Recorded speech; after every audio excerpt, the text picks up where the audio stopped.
Classical computers that we use today can only encode information in bits that take the value of 1 or 0. This restricts their ability.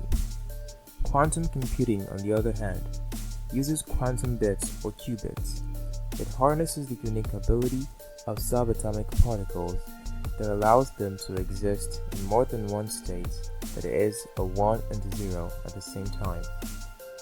While classical computer is very good at calculus, quantum computer is even better at sorting, finding prime numbers, simulating molecules and optimization, and thus could open the door to a new computing era.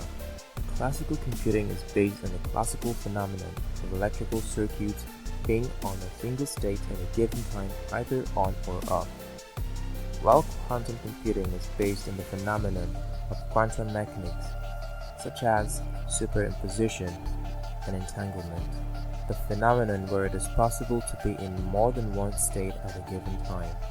Classical computing uses binary codes, that is, bits 0 to 1, to represent information, while quantum computing used qubits, that is, 0, 1, and the superimposition of both states to represent information. CMOS transistors are the basic building blocks of classical computers, while superconducting quantum interference device, or quantum transistors, are the basic building blocks of quantum computers.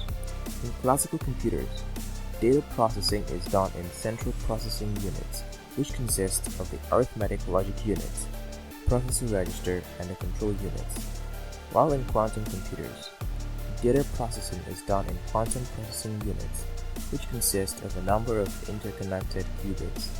In classical computing, the circuit behavior is governed by classical physics, while the circuit behavior in quantum computing is governed by quantum physics or quantum mechanics. Quantum computing does not have its own programming code and requires the development and implementation of special algorithms. However, classical computing has standardized languages like Java, SQL, and Python, to mention a few.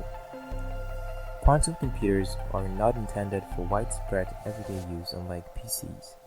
These supercomputers are so complex that they can be used in corporate, scientific, and technological fields.